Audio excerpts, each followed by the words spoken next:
I up. Never fails.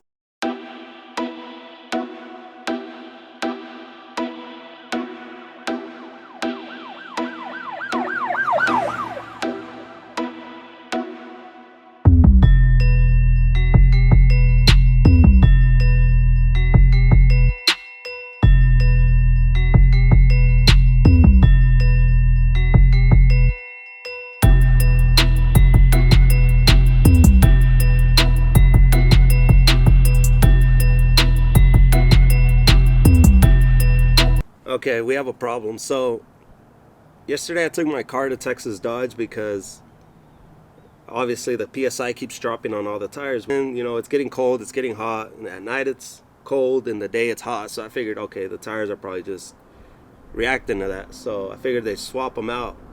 Hell no. I got the warranty the car came with still, and I added the bumper to bumper on it. But the warranty only covers like if debris or like a nail or something hits it and pops it.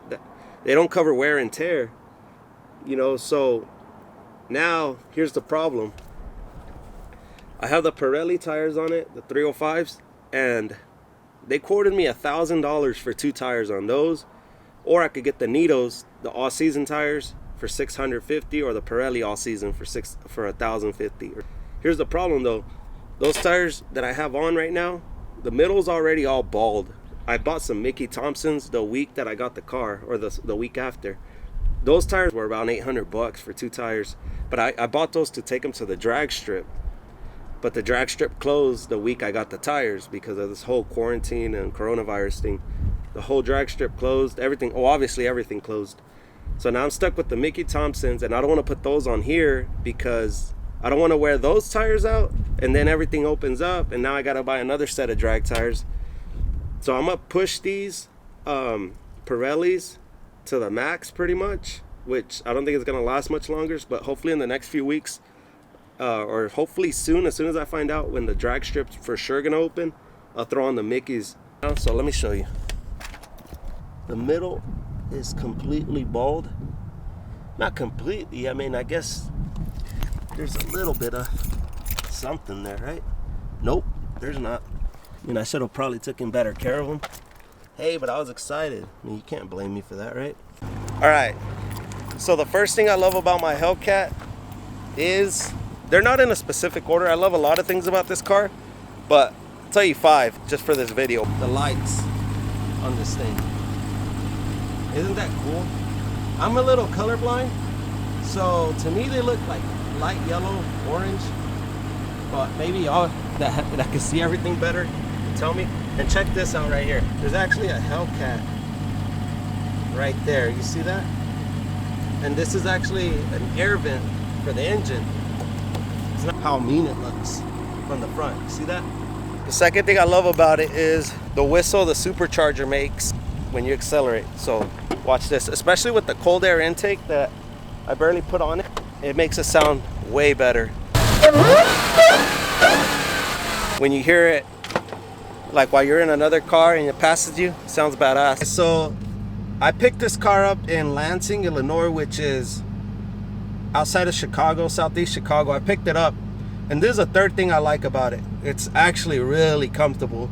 I'm a truck driver, so my body reacts to real quick. My back reacts to how comfortable a car is. So normally if a car is uncomfortable, my back gets real tight. This car, I drove at 1,100 miles. The first day I drove like 700 back, and I didn't have one problem. It's actually real comfortable. See, the seats are real poofy. It hugs you. It's real wide. A lot of room in the front. In the back, there's not much room at all, honestly. There's not.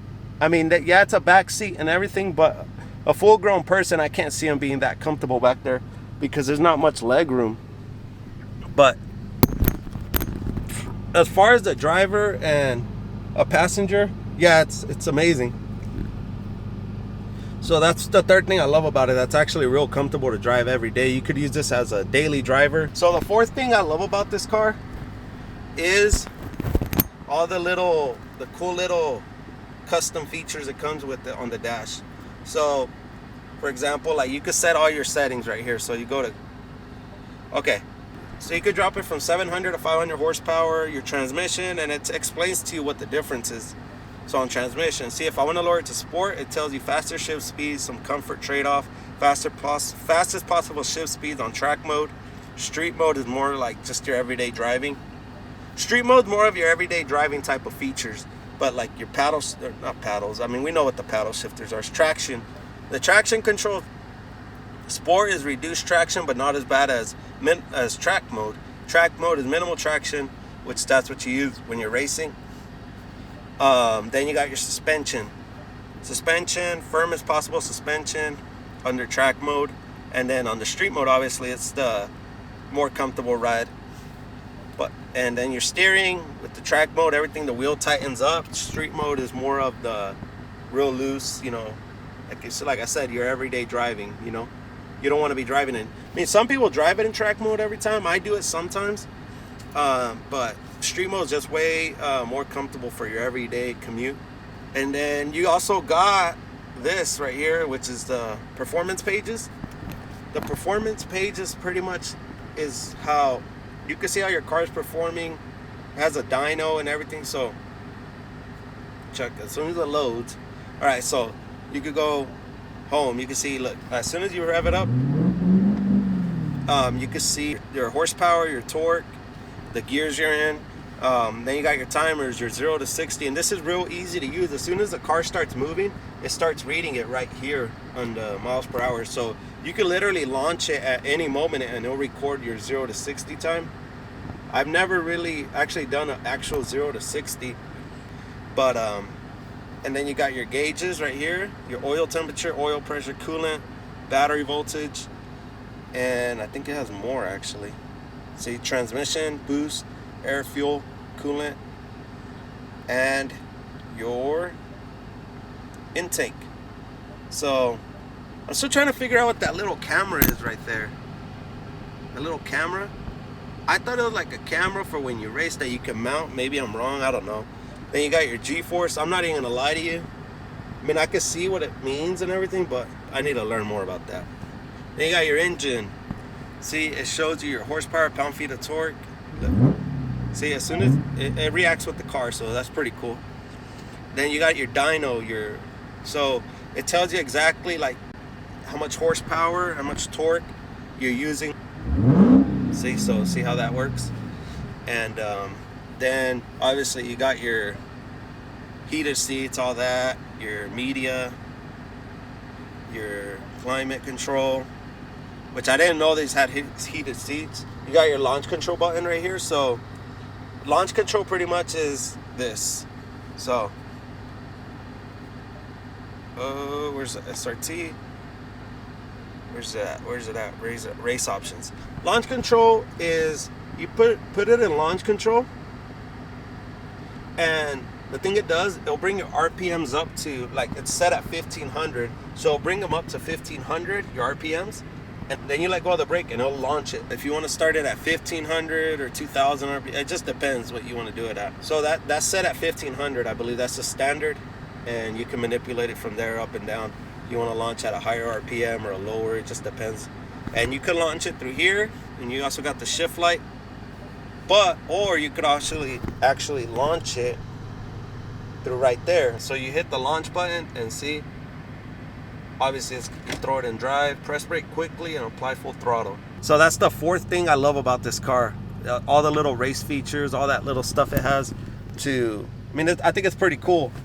And the fifth thing I love about this car, it draws a lot of attention. I've never had a car, in my opinion, this badass.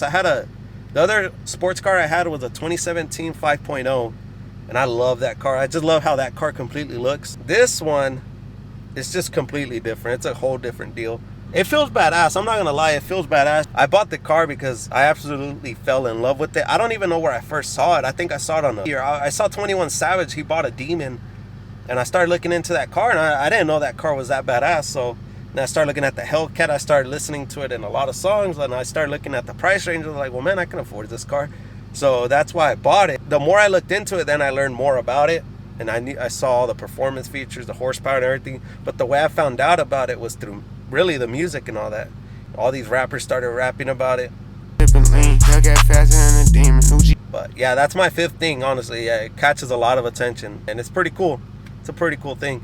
Yeah, so those are the 5 things I love about my Hellcat the most. Obviously, I like a lot of other things. If I had to pick 5 right now, it'd be those. But like, comment, subscribe, and I'll see you guys later. Hellcat faster than a demon. New Jeep wagon with no key.